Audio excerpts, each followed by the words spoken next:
Hi, everyone. Welcome, and thanks for joining us for Stars of Franchising. Get ready for a roller coaster ride through the world of franchising as we bring you the best stories of inspiration and entrepreneurial grit and turning dreams into franchise realities. That's right, Vinny. From emerging to global brands, we'll chat with the genius minds behind the magic. All brought to you by the Tariq Farid Franchise Institute at Babson College. I'm Ab. And I'm Vini. Now, buckle up for some serious inspiration.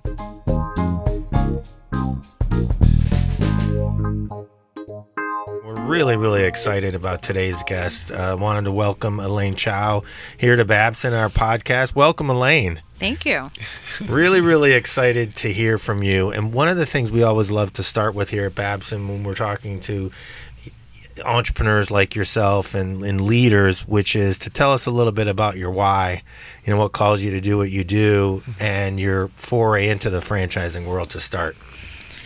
Well, it's a bit of a journey, so hopefully I won't go on too long on this. I'm a COVID career changer. Some might call it a COVID midlife crisis. I don't know. I lovingly call it my COVID midlife crisis. But I came from 20 years in the nonprofit space, working towards social impact, and over the last 20 years had worked my way up to executive level. It's what I really thought I wanted to achieve, and was feeling really great about the impact that I was able to have through the organizations that I worked for workforce development, for youth development, really important causes and work to be done. And I reached executive level, and this was right at the start of the pandemic, and the higher and higher you go, the further and further I felt from the action. I'm an operations person by heart, and so obviously having a seat at the leadership table was important to be able to impact policy and things like that. But you're not really doing the things that you love to be doing. So you work so hard to get to executive level, and then you're sitting in meetings all day. And I just felt like, I worked for a national scale organization that continues to do amazing work. And I'm also the mom of 2 young kids, and felt like, I was feeling like I wanted to do something different. I felt like I wanted it to be different enough from the path that I had before. I wanted to focus on something local. In my local community, I feel very, very passionate, and I have some urgency around sustainability. And so that had to be a part of the mix. And I wanted something that my kids could understand what I was doing every day. I wanted, interestingly enough, the trades are something that children really connect with. Yeah. And so I had gotten into woodworking as a hobby over the pandemic. And so all of these things kind of came together in the form of ChopValue. I stumbled across a YouTube video about the company, a Business Insider video, and I watched it and was just blown away by this model, this idea. It just brought together all the things that I was looking to bring together. And so after a bit of due diligence, decided to take the plunge. Wow. Now tell me, tell us and our audience, Elaine, this whole myth about franchising and with entrepreneurship, maybe you want to start by explaining what is it that people misunderstood the most about franchising, and then on top of that, try to hopefully help us understand why we can confidently say that at the core of franchising is entrepreneurship. Sure. Well, I'm new to this whole space. I have never owned a business before. I have never considered myself to be an entrepreneur. I'm actually the daughter of a serial entrepreneur, and so I grew up watching my father build businesses many times. When I set out to do this, the first thing that I tackled was funding. And the message that I got immediately was, well, you're a franchisee, you're not the franchisor, and so nobody's going to be interested in funding you, right? You're not going to be eligible for traditional VC sort of startup funding. You don't go through the same cycles. We're not looking at explosive growth the way we are with other people.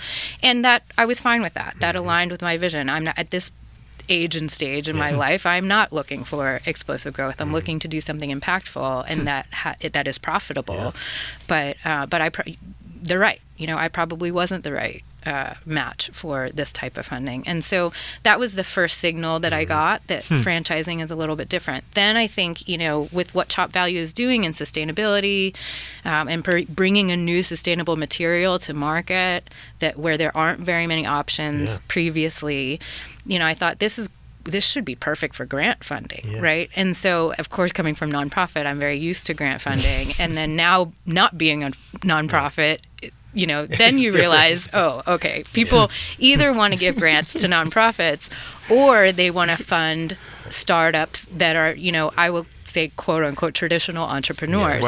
So the last question in every grant proposal is, what else do you want us to know about your business? And I always write in this paragraph, what you need to know is I'm an independently owned franchise and we're still pioneering really new concepts in the United States. We're the first to market here. And so I hope that you will still consider us, despite being a franchise, I hope you'll still consider us worthy of consideration for some funding here because we're really trying to break some barriers and break new ground. Wow. And has there been some learning on their part about, I didn't realize that about the franchising, or is it still TBD and early? I think early it's innings? still TBD. Yeah. I think I always try to qualify, say I'm a franchise, but we're early stage franchise. We're still kind of making our way, and so I put more faith in the calling ourselves early stage franchise that it might fit. We might fit into the mental model of what traditional entrepreneurship looks like for people who are looking at these burgeoning businesses, new businesses. But I don't know. It's a very strong inclination to think about franchising as Dunkin' Donuts and McDonald's. Yeah, we think you're right. And it's interesting though that you're shedding a light on the fact that franchising is the ultimate community-based business and network, and that you can make social impact and change and be innovative. And let's tag up on a little bit on what you said before about being an entrepreneur. Right, you are an entrepreneur even though you have the playbook. Talk about that, because this myth Vinny was referencing as well. It's not entrepreneurship because you didn't come up with ChopValue, or you didn't come up with Dunkin' Donuts. But in a rapid growth early stage franchise, even though you're the franchisees, you have to be entrepreneurial, right? Absolutely. So Felix Bach is the founder of ChopValue, the franchisor. He's the CEO of the company. He developed this method for essentially turning used disposable chopsticks into a new composite material. And when he wanted to expand and replicate the idea, he specifically chose franchising as a model for expansion for two reasons. One is that he wanted to really empower local ownership, and he felt like local owners would know their markets the best and be the best spokespeople for it, be the best visionaries for how to grow this locally. And then second is just really tactical from a sustainability perspective. You have distributed manufacturing, which is much, much greener than having a central manufacturing facility and then shipping all across the globe. So you want to have local manufacturing as close as possible to the end customer. And so those are two reasons why he specifically chose franchising as a way to expand. I've lost track of your question. Well, but even though that he's created and the company has the playbook, you and rapid growth, launch are entrepreneurial. It's an entrepreneurial venture. Yes. I think what was really important to me as I was deciding whether or not to buy the franchise was, what type of people am I working with? What type of person is the franchisor? What type of company is the franchisor company? Because even if I have built a trusting relationship with this one person, the CEO, could he decide to sell the company down the road, and then all of a sudden I'm locked into a deal with somebody that I didn't actually make a deal with? So I did a lot of pushing around that area, and one of the things that we talked a lot about was, what freedom do I have as a local franchise owner to come up with my own products? Do I have to sell the things that you have in your standard product catalog? Do I have to sell all of them? Can I only sell some of them? Can I focus on a different area? And how'd that discussion go? Or how great. was that? I mean, he was very, very supportive. And again, one of the reasons why he chose franchising is to empower local ownership with the belief that local owners will know their local markets the best. And so when I say, look, I'm opening in Boston, I want to be mostly B2B sales. You all so far, it appears, have been doing mostly e-commerce. That's not where I want to go. He was very supportive of that. And I said, and I also want to do a lot of the higher ed space, right? We have a recycled product that's made by a women-owned, minority-owned company that's locally manufactured, carbon negative when delivered locally, and you have tons of colleges and universities and by the way public projects that want all of those things. We check all of those boxes, and so for this local market it makes sense to really focus on that, whereas in other places in the world, in the ChopValue network, it might not make sense to focus on that. Got it. Wow. And then, so Elaine, as you navigate this early stage of enjoying your freedom, this autonomy that you've been able to get from the CEO, the franchisor, if you have to advise maybe a group of students or individuals wanting to go into this world of as franchisee or franchisor, what advice would you give based on what you've learned so far?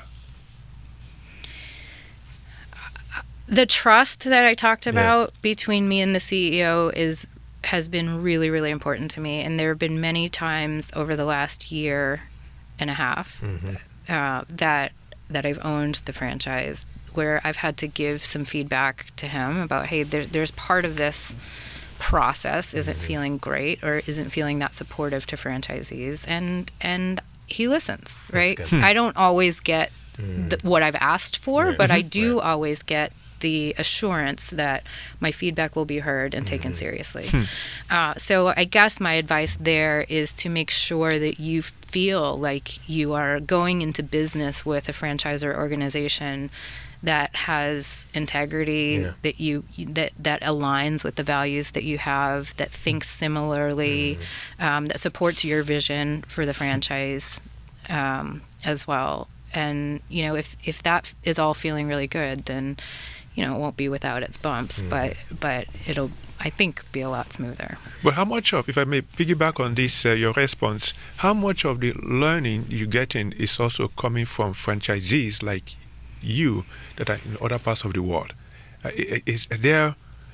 That is a piece of the feedback that I've given, that I would like for there to be more of that. And I think as a newly franchising company, they're still trying to figure out if that gets too messy for them or if it's good. But I know that I have a couple of relationships with franchise partners that have been established over the past 6 months or so that have been very supportive, and we're all pretty new. So the expansion through franchising only began really in late 2019, early 2020. So it's all pretty new. All of the franchise partners are very new. So that is something that we've asked for, that some of us have asked for, and that they're considering for the future. How can we create more of a supportive community among the franchisees? Interesting. And we've heard that from other guests too, franchisees and franchisors. And you point out that one of the strengths of a good franchisor is that listening, right, and understanding that you need to be successful as the franchisee, and there needs to be that sharing, amongst the community. So on innovation, can you talk a little bit about some of the innovation that you've, you talked about the B2B versus other things, but can you talk about some of the innovation that you've either seen in the network from the best franchisees or that you're exploring as you're in market and you'd had to pivot a little bit? The franchisor has actually developed a product innovation process, which is great. And they're encouraging franchisees to develop new products, test them out, submit them for consideration as a part of the standard product catalog. And then there are certain incentives that go along with that. If you develop a product that is then accepted into the catalog, you'll get some financial incentive from that down the road. So I think that is pretty forward thinking of them. And I think it's great that there's already an established process in place for that. We're still very new, so we're trying to figure it out. So I won't say that we've been able to chart kind of new paths everywhere in terms of the business development that we're doing, but I'll give you a small example. It all comes with product types, right? Yep. So we're talking with one of our restaurant partners right now about helping them do a refresh of their interior, and they have we're talking about tables, and we're talking about countertops, and we're talking about bar skirts and signage, and they actually have an existing, I call it a bumper rail around the edge of the restaurant. Exactly. So you're protecting your walls from chairs kind of crashing into the walls all the time. So I submitted, an inquiry on Slack to the franchisor. Have you all ever done these? Yeah. They said, no, we haven't, but keep us posted, and we'd love to kind of collaborate with you on how to make sure that the material is used in the right way and that it'll be set up for a success in the future. So we're leveraging a lot of their knowledge. Yeah. They've been working with this material for 5 years. We've been working with it for 6 months. 6 months. Right. So, right, exactly. Yeah. So there is a lot of knowledge to draw upon, and there's always kind of a knowledge base to go back to. Has anybody tried this? The answer might be yes or no, but at least I know I'm not recreating the wheel for no reason. I see. Well, I love the connection and the closing of the circle with your customer. You have two customers essentially, right? The retail customer that is maybe buying the products, the finished product, but the restaurant patrons or users of Chopstick, but then also the restaurants. I love how you've closed the loop and they've become interested in becoming more sustainable. Was that what resonated with them? The fact that you're taking their chopsticks and then it's gonna make an impact. And do you think that's an opportunity for other customers like that it's important to? What are you seeing with that? I mean, I think with everything, people's motivations for participating in something can vary. Yeah. So we have about 100 restaurant partners throughout the greater Boston area, and I would say that some of them just do it because it's free and why not, and there's no other sort of emotional connection to it. And some of them do it because practically it actually makes a lot of sense for them. So we're reducing the weight of their trash, and or they're paying for yardage, right? We're reducing the size of the trash, and so we're saving them money there. It's they don't have to pay us to do it. It's a free program. The chopsticks also tend to poke holes in every bag that they're in. So by taking the chopsticks out and separating them out, their garbage is actually a lot cleaner. Their kitchens are a lot cleaner. So there are practical reasons to do it. And then just recently for Lunar New Year, we made plaques for every restaurant that was a partner to show them the impact that they had in 22. This is how many chopsticks you recycled in 22. Wow. And this is how many pounds that you diverted from landfill. And they can put it on their wall, and they can show customers what they're doing for sustainability. Yeah. And this is when light bulbs start to go off. I see. This is what you're doing. And then, we actually do need to refresh some of our tables. Can we talk to you about that? And so it it takes time. But we've been recycling. We started recycling last March, so we're coming up on a year. Great. Last year, we diverted 14.7 tons from landfill in 9 months last year. Oh my God. Just from chopsticks. Congratulations. So almost 15 tons in less than a year. So it's it's compelling. It's we have restaurants ask us. We have small mom and pop restaurants say, does it really matter? We're just giving you so little. Every 2 weeks you come and pick it up, and there's hardly anything in there. And then we show them these numbers of 15 tons diverted together. This is what we did. Yeah. Yes, it matters. Every little bit matters. And what a lesson in every little thing matters, but also a lesson we've introduced this discussion around the intersection of social impact and sustainability, DEI, and franchising, which no one would have thought of, but you don't think of. But this is an example of that, correct? And franchising was a way that made that possible, at least for you, correct? Absolutely. Yeah. I mean, I go back to Felix's rationale for choosing franchising as a method for expansion, and franchising as a model actually does work in concert with the mission, right? So if you want to build more sustainable companies, if you want to expand this sustainable material concept, then franchising actually enables distributed manufacturing, which helps the end goal of being greener as well. So he scales or the company scales and has a greener impact. Right. I love it. Right. And then also this whole concept, the whole idea of making it local. Putting the responsibility, rather than say, okay, we have a central location, we do all these things, and then we ship. Right. No. let's be true to our our mission. Right. to our mission. Right. And franchising is a great way of staying true to that mission. Right. And, we like to say we're independent franchise partners. And so, you had a question about innovation. I guess one of the things that I want to bring to ChopValue Boston that I'm not sure if other franchisees are doing, my guess is probably not, but is profit sharing. So I come from 20 years in nonprofit. Yeah. I wanted to try something that was for profit. I don't need to my husband's dismay, I don't need to make all of our millions of dollars. I just want to be, reliably profitable and then share a bunch of that profit back with the employees who are doing the lion's share of the work, right? Wow. And so because we're independently owned, I can make that decision on how I run this business. And that's because it matters to me personally. Right. And that's part of my value system, whereas it might not be a part of the value system for Brooks, who owns the Las Vegas microfactory, or for Scott, who owns the Toronto factory. Right. Well, we just had a former CEO of a franchise company, and she talked about that, which in today's challenging environment around labor and retention and people wanting to have an impact, opportunity, or given opportunity that they can create. Gain equity in the business. Also, this concept of becoming a franchisee themselves someday, and creating generational wealth. What do you think of that? It's a very big part of my motivator for doing this. So I'm a systems builder. Yeah. So I don't anticipate that by the end of year 10, which is how long I own the franchise for, I don't anticipate that I will be in this for 10 years. So the fun in it for me is laying the infrastructures, building the system, raising the level of dialogue in Boston about the circular economy, providing a very interesting example of the circular economy. I just personally believe that this is not about chopsticks and widgets for me. This is about sustainability, and as a coastal city, we need to find much more compelling ways of consuming responsibly and figuring out, responsible things to do with our waste. We can't continue to generate waste and not do anything with it. So that, for me, is what ChopValue is about.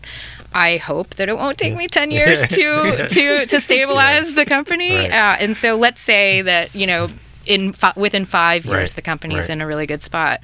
I probably am going to be looking for what's next, and hopefully I've developed a pipeline of people that are working with us, and maybe we've created a path to small business ownership for somebody who never might have thought that was an option before. Words from an entrepreneurial leader, just the way you talk. Seriously, it's incredible, and the impact. I do want to ask one thing about that. What do you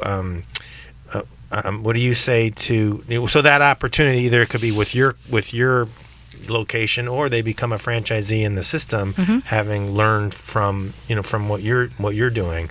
What I was going to say was, on that journey you're on. What are some of these challenges, just franchise or not, just being in growth mode right now and launch a year in? So what are some of the challenges you faced and overcome, or you're facing right now, that may be interesting for our audience to hear? Well, the fact that we went from buying the franchise to being in production in less than a year, I attribute to being a franchise. Okay. I do not think that if I was starting everything from scratch, that there's no way I would have been able to launch so quickly. I see. It would have been even more quick. I was hoping to be in production by last summer, and we finally launched at Labor Day.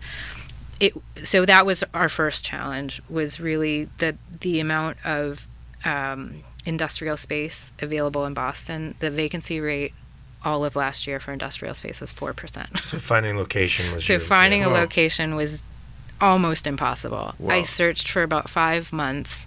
We were only looking for 3,000 square feet of space that was zoned for industrial commercial use. Yeah. So everybody thinks, oh my gosh, there's so much office space. It should have been so ezy. But that's office space. That's like, I can't run heavy machinery in an office space. Not a purpose. So that was pretty tough. Yeah. And I wanted to be, they were all everything on my wish list, and you gotta give on something. But I wanted to be near public transportation. I wanted my employees to be able to commute in that way, if they so choose, or if the system would work properly. And it felt important to me to be within city limits if I possibly could. And so I was really starting to question by the end of that 5 months, I don't know if I can afford this. Everything I'm seeing is twice what my budget was. All the small spaces were either holding out for development or going to cannabis or going to life science. And so I got lucky in the end. I got really, really lucky, and we found our space in Charlestown. I found maybe the last landlord in Boston who isn't just in it for the money.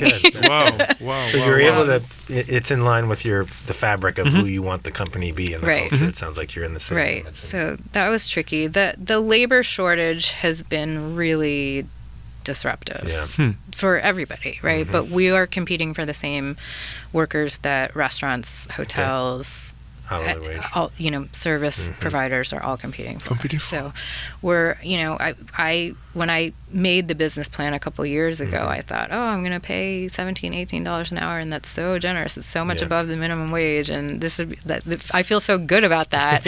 And then this labor market went insane, and Target is starting people at $17.50. So it's like, so trying to find the right people. But to your point, we don't need that many people. We just need to attract the right people who appreciate working for a small company that has values that align with theirs. And we've been lucky. I think we feel really good about the team we have now. So in that case, Elaine, in what ways can technology, trends in technology, perhaps shape the growth of ChopValue, given what you are envisioning, especially with this whole issue of the labor shortage, or even what you could possibly create in your factory there,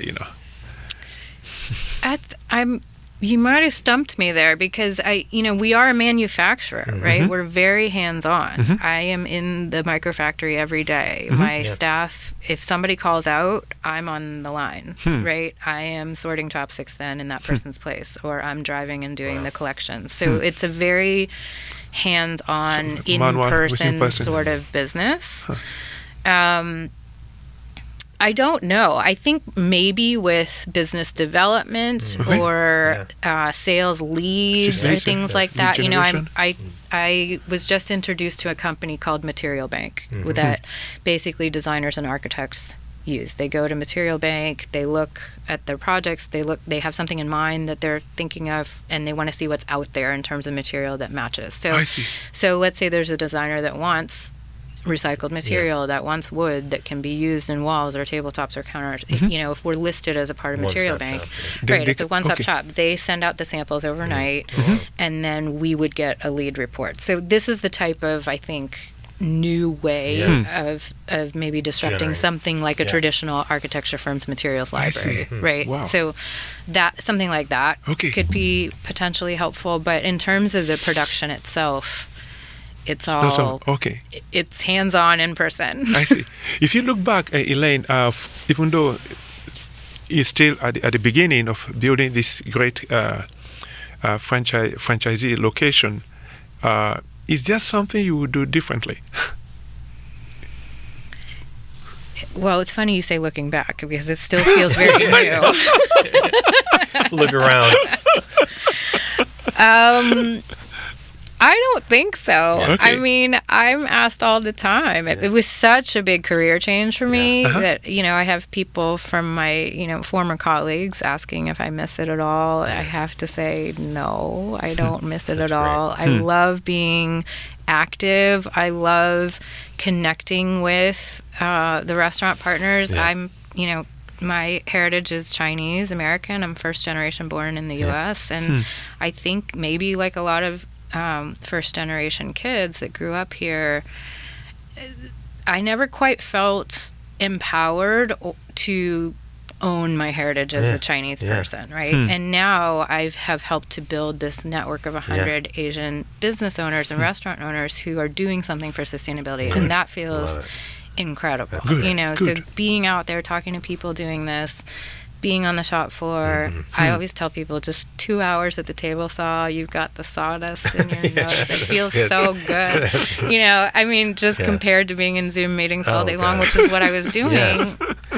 There's no comparison. It just feels great to be building something, and being a franchise, I feel very, very supported. I think entrepreneurship can be very lonely. Can be, yes. And having the network behind me, having the franchisor, we're on Slack, every day I'm kind of talking to them. Yeah. So it's been really a great supportive way of starting something. It's good.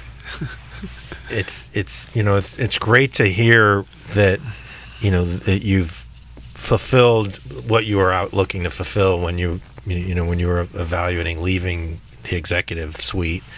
And I was going to ask, and you touched upon it, advice you have for folks, whether it's colleagues or trying to decide to take a plunge into franchising or into entrepreneurship. And one thing that's come clear, and then I'll ask you if there's something else, is you did your homework and you started with you and what was important to you and what your roadmap was and what your personal goals were. And I think that's valuable for anybody considering that. But what else would you give advice? You did a lot of due diligence. What else would you give advice to potential franchisees or franchisors embarking on a journey, to help them avoid some pitfalls?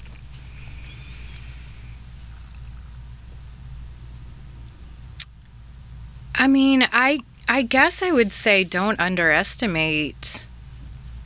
It's a lot of work, right? It's a lot of work. There's a lot of hustle involved. There's a lot of rolling up the sleeves. There's no kind of easy way. I do think franchising has made it easier than it could have been. Mitigate some of the risks. Right. But there's still a lot that we've had to figure out. We're, Vegas and